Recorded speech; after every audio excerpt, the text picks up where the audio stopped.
Get it, Joe. Stay right over there until we get ready. Erase the stigma.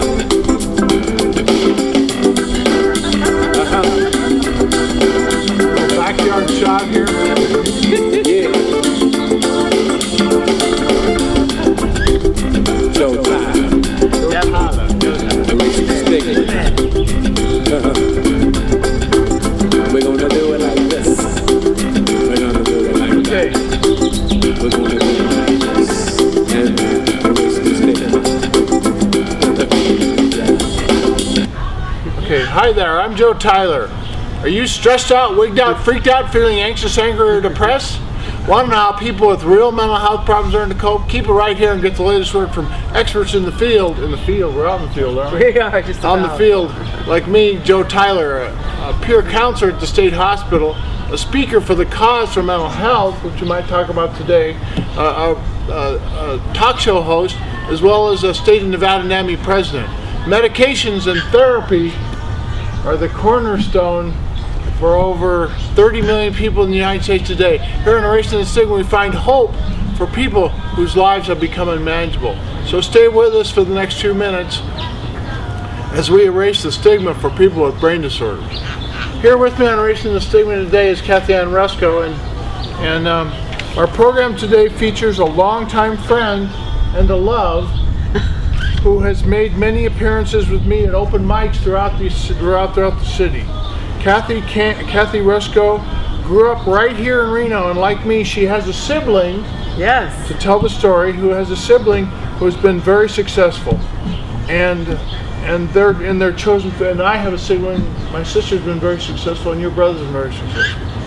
As well, we both have prominent parents, prominent fathers in our community. But alas, this story on Erasing the Stigma today is not about families at all. It's about mental illnesses. Now, Kathy was diagnosed with schizoaffective disorder, for which she takes medications most days. Both of us have had to go back and live our lives with our parents, live with our parents as adults due to our illnesses. We both strive to be part of the solution as compared with part of the problem.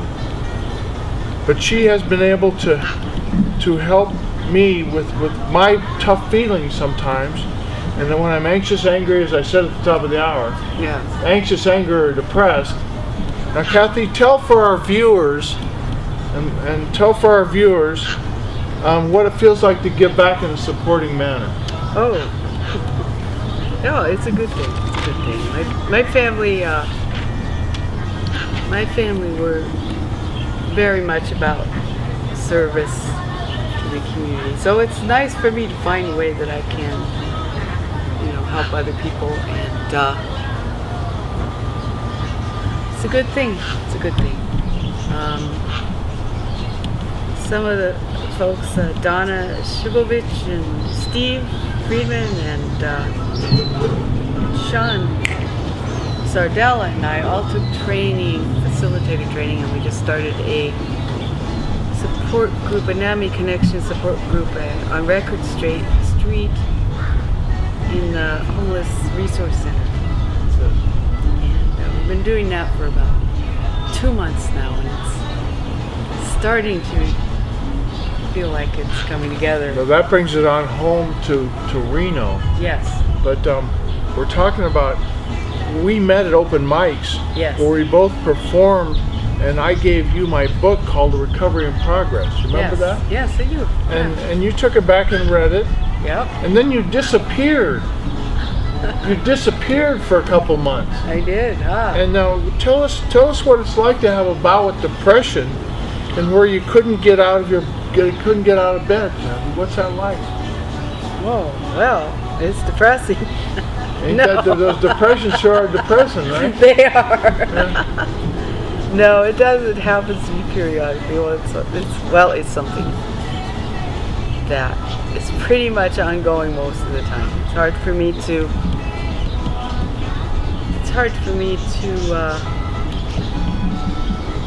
do a lot of the things that ordinarily people find something fairly simple, like going outside, going out where I might have to talk to other people, going to the store, any of that kind of thing is difficult. So I have to be pretty motivated in order to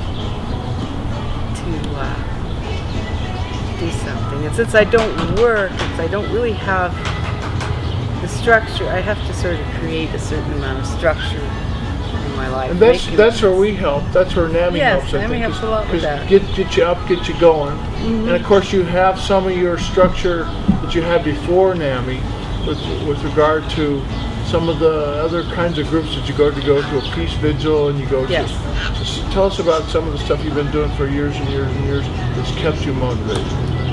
Well, my church, my family kind of brought me up in the Unitarian Universalist Fellowship, or it's a church now in Nevada. And so I've been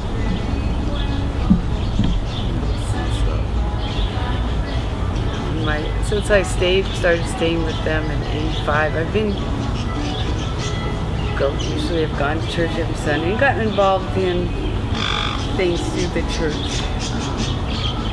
Heck, I was even the secretary of the board for a while. They're very open about letting that people keeps you motivated. That keeps you going. Yes, keeps you yes, going. yes, yeah. But the NAMI stuff is stuff you've been involved with most recently. Yes. That you've really started, and I know it feels good to give back because I give back, but on a personal level, how does that feel when say like last weekend, when I was having a really tough time, and we walked around the block, and and I struggle with my issues, and does that you feel like you lay down yourself to help people to some degree? Yeah, no, I'm really, really glad to be able to do that kind of thing. Joe and I have been friends for about a year. He's extraordinary human. Okay.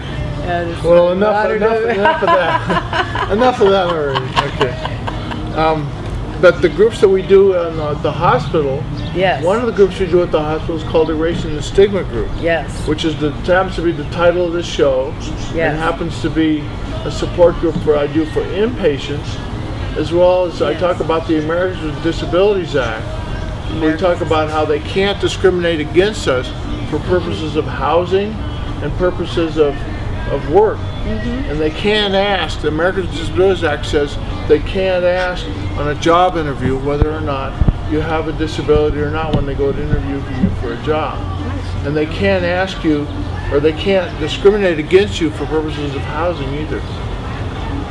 But the Erasing the Stigma group that we do outpatient talks about what are the 3 principles.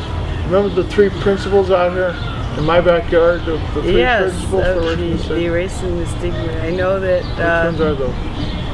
Well, the first one is encouraging folks to choose your words carefully. When you're talking to somebody on the bus or something like that, right? Yeah. Choosing your words. According to the circumstance and who you're talking to. The other one is to choose a good role model, which I found somebody that you find inspiring and you want to emulate, their qualities. And last but never least is advocacy. And that means speaking up for yourself and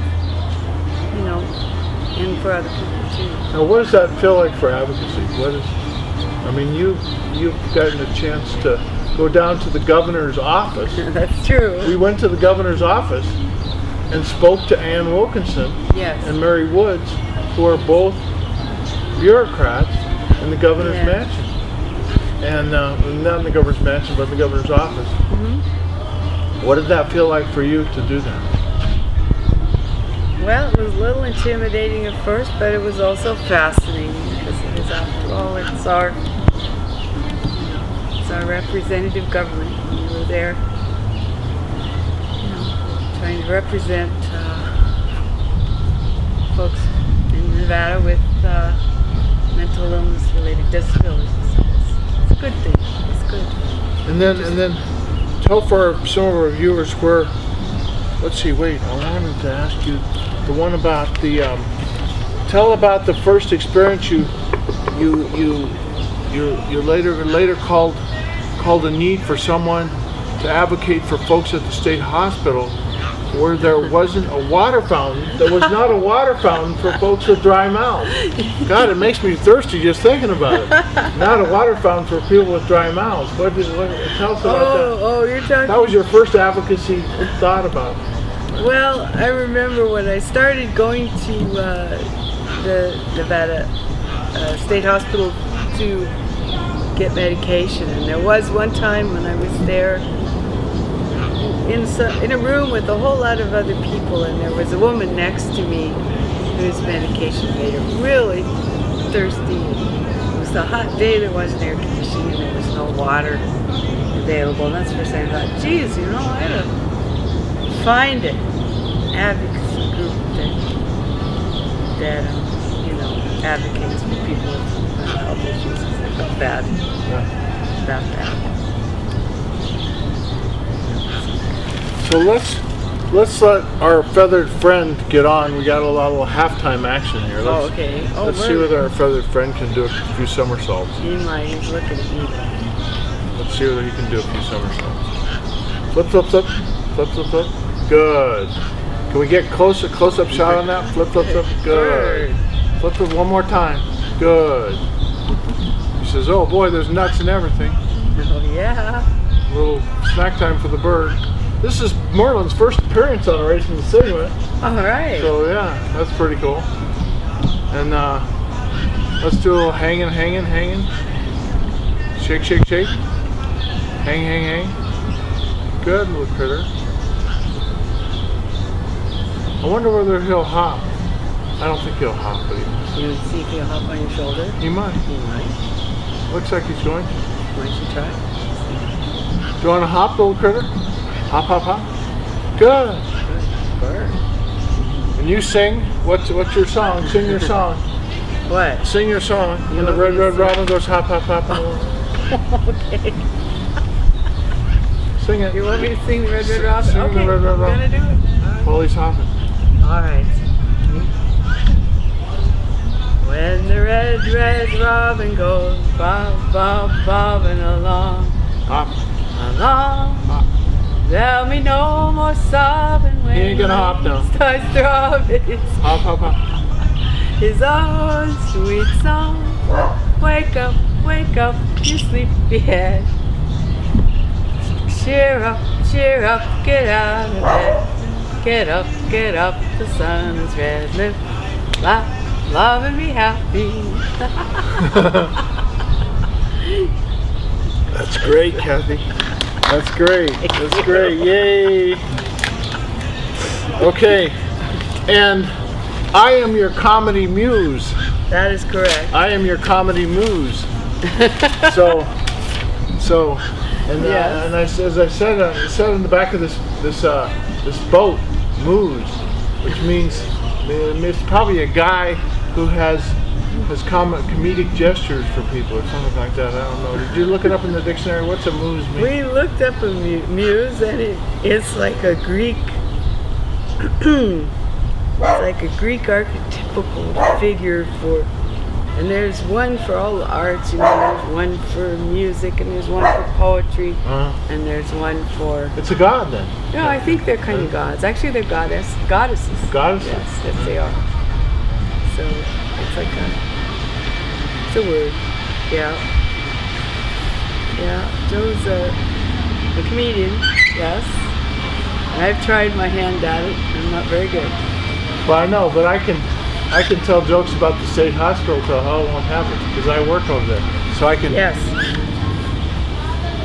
I can tell jokes about the state hospital till hell won't have it, because I know that insanity ain't all it's cracked up to be.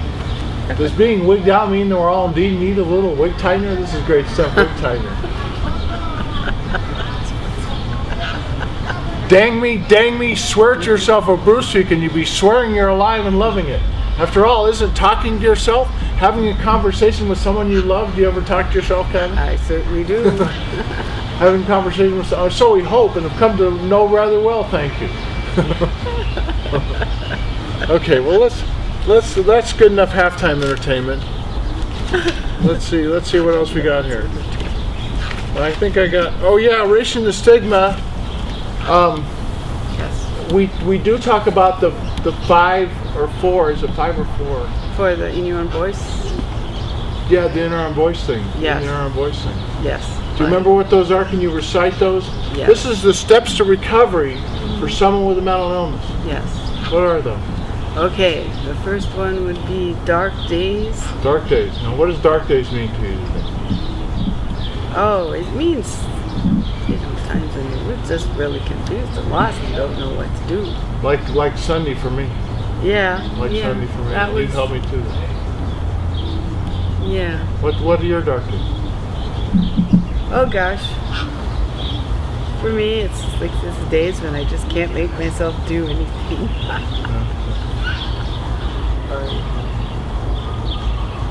And then there's acceptance. Yes. What's acceptance like? How do we accept? That's the hardest part, I think. That's really my job at the state hospital, Kathy, is getting people to get their minds around having a mental illness. It's a very tough thing because it knocks out part of that computer that allows you to think you can get better, that you have to get better. Yeah. And there's still a tremendous amount of social stigma around that too, around mental illness. It's so that makes it as well. Plus the nature,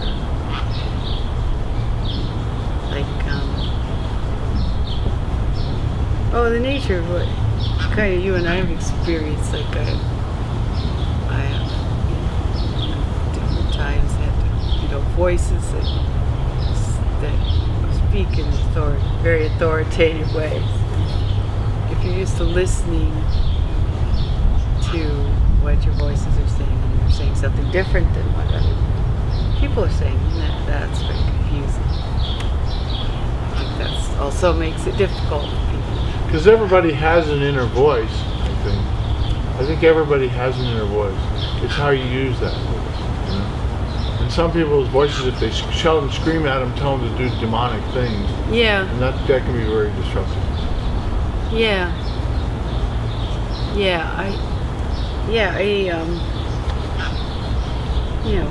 What people call an inner voice can be a good source of intuition. It can be a source of, useful stuff, and it can be very destructive.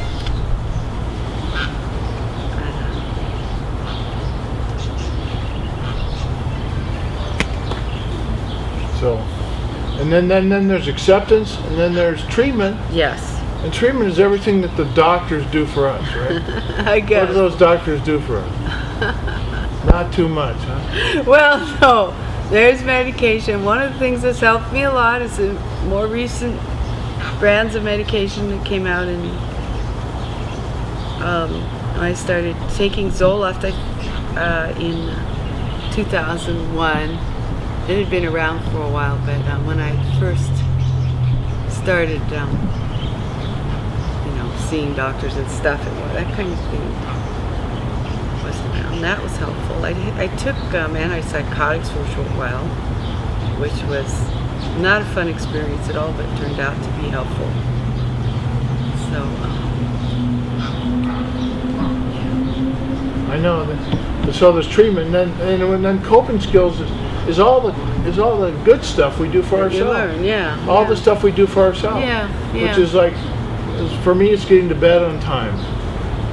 Getting to bed early enough. Yes. And going out for walks and going out for rides, bicycle rides, and listening to music. Yeah. And all that kind of stuff. What can you think of any coping skills? Going to open mics is a coping skill too for me. Yeah. It gives me a creative outlet. But what kinds of things can you think of in coping skills? Well, what we talked about earlier, if you can help, anything you can do to help to help somebody else, even in a really simple way, is, you know, that's a good coping skill. You can do that, and learning also how to say no and say yes. You know, if people ask you for things, you have to choose what you give people. And if somebody, you need to give in ways that feel helpful to yourself. That's something I've learned to do. My psychologist said to me once, if you can't say no, then that means that your yes really doesn't mean anything. It's valuable. Yeah. And I thought that was. And we both see psychologists, which is really cool too. Yes. Wonderful stuff. We both see psychologists, which is important to see a psychologist. I think to see a psychologist can be very helpful. Because psychology is, after all, the art of analyzing ouches on couches. And psychology, some people go to a psychologist because they're slightly cracked and keep on going until they're completely broke. So that's a good one. Psychology is important. Yes. And so, let's see, what kinds of things? You've been going to your psychologist for longer than I've been going to my psychologist too, I That's think. true, I have. You've been seeing Kathy for a long time, Kathy Schroeder. Yes, yeah. It took me a long time to find a psychologist that I really would trust enough to open up with.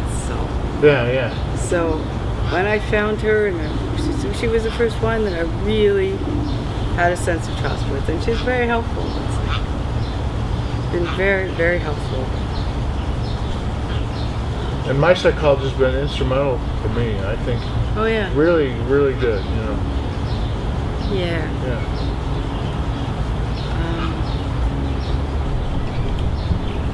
And then what's the other principle? What's the last one? Oh, we have coping skills, and we have successes, hopes, and dreams. What are your dreams? That's a good question, right?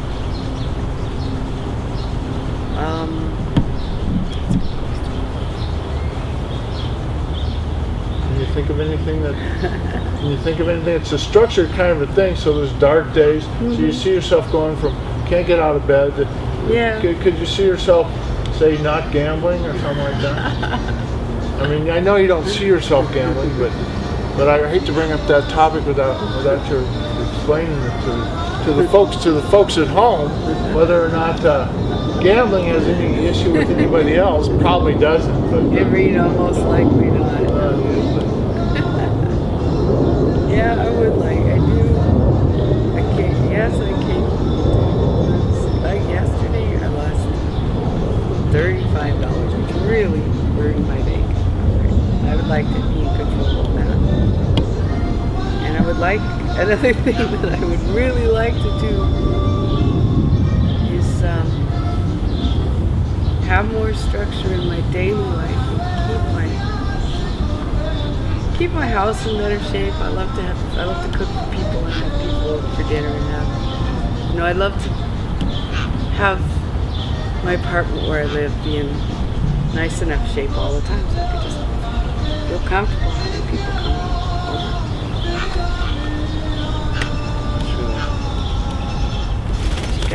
Oh, we got a bird visitation. Oh, birds.